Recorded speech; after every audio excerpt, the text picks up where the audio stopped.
அனைவருக்கும் வணக்கம். நாம் இப்பதிவில் காண இருப்பது தைப்பூசத்தின் வரலாறு.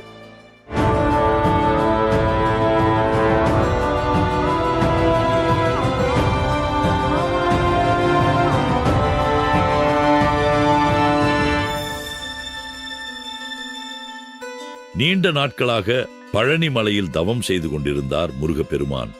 சிவபெருமானோடு ஏற்பட்ட கருத்து வேறுபாடு காரணமாக தன் தந்தையின் அருளை தவறவிட்டதோடு மனதில் உள்ள குழப்பத்துடன் மௌனமாக இருந்தார். ஆனால் யாருக்கும் தெரியாமல் இந்த நிலைமை மிகப்பெரிய சோதனைக்கான தொடக்கமாக இருந்தது. அந்த இரவு வானம் கருமையாக மூடிக்கொண்டு புயல் காற்று வீசியது. பழனி மலையின் உச்சியில் தவம் இருந்த முருகனிடம் அகத்திய முனிவர் வந்து நின்றார். அவரது முகத்தில் சிறிதும் இயல்பான அமைதி இல்லை. அவர் முருகனை பார்த்து கூறினார், குமரா, உனது மிகப்பெரிய சோதனை இன்னும் வந்தடையவில்லை.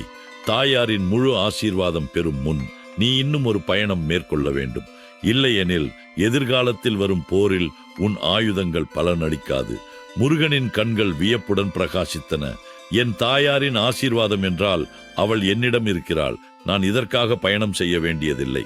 ஆனால் அகத்தியர் ஓரளவு கடுமையாக கூறினார், உன் தாயின் முழு சக்தி உன்னிடம் வந்தடைந்ததில்லை.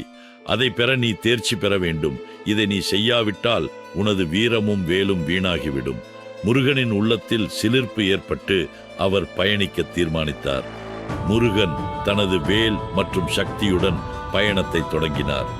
பல காடுகளையும் மலையையும் கடந்து சென்றார். அவர் கடலின் கரையில் வந்தபோது தூரத்தில் ஒரு பசுமையான ஒளி பளபளப்பதாக காணப்பட்டது. அது பராசக்தியின் ரகசிய திருக்கோயில் என கூறப்பட்டது. அந்த ஒளிக்குள் நுழைய முருகன் 21 நாட்கள் தவம் மேற்கொண்டார். உணவின்றி உறக்கமின்றி ஒரே ஒரு குறிக்கோளுடன் இருந்தார். அந்த ஒளியை அடைவதே அவரது நோக்கமாக இருந்தது. 21வது நாளில் அந்த ஒளிக்குள் நுழைந்த போது முருகன் தன் தாயை காண்கிறார். ஆனால் அவள் அப்படியே இல்லை. 3 கண்கள், 10 கைகள், ஒளிரும் வடிவம், பராசக்தியின் முழு உருவம்.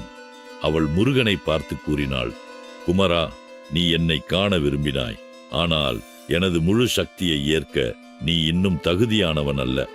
முருகனின் மனம் குமுறியது. தன் சக்தியை நிரூபிக்க உறுதியாய் நின்றார். அந்த மாத்திரத்தில் பராசக்தி ஒரு சூட்சுமமான சோதனையை உருவாக்கினாள். அந்த இடம் திடீரென இருள் சூழ்ந்து மாறியது. முருகன் தனது வேலினால் வழியை தேடினான். ஒவ்வொரு அடியிலும் காட்சிகள் மாறின. அவர் முன்பாக பல முகங்களை கண்டார்.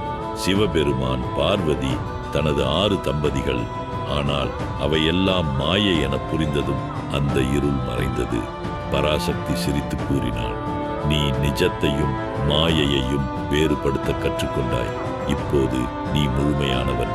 அந்த நொடியில் பராசக்தி ஒரு ஒளிக்கீற்றாக உருமாறி முருகனின் கைகளில் ஒரு புதிய வேலாக நுழைந்தாள். இது வெற்றி வேல். அந்த நாளில் முருகனுக்கு சக்தி வழங்கிய தினம் தைப்பூசம் என அழைக்கப்பட்டது. அதே நாளில் முருகன் சூரபத்மனுடன் யுத்தம் செய்ய தயாரானார். இன்றும் பக்தர்கள் வெள்ளை மற்றும் காவி உடையில் பால்குடம் எடுத்து முருகனை வழிபடுகிறார்கள். இது முருகனின் தவ உணர்வையும் அவருக்கு கிடைத்த இறுதியான சக்தியையும் நினைவுபடுத்துகிறது. தைப்பூசம் வெறும் முருகனின் வெற்றி விழா மட்டுமல்ல, அது கடினமான சோதனையின் முடிவாகும். இன்று பக்தர்கள் தைப்பூசத்தில் தங்கள் வாழ்க்கையின் சோதனைகளை வெல்ல வேண்டிய சக்தியை முருகனிடமிருந்து பெற வேண்டும் என்று தவம் செய்கிறார்கள். இது போன்ற மேலும் அறியப்படாத கதைகளை தெரிந்து கொள்ள லைக், ஷேர் மற்றும் சப்ஸ்கிரைப் செய்யுங்கள். நன்றி.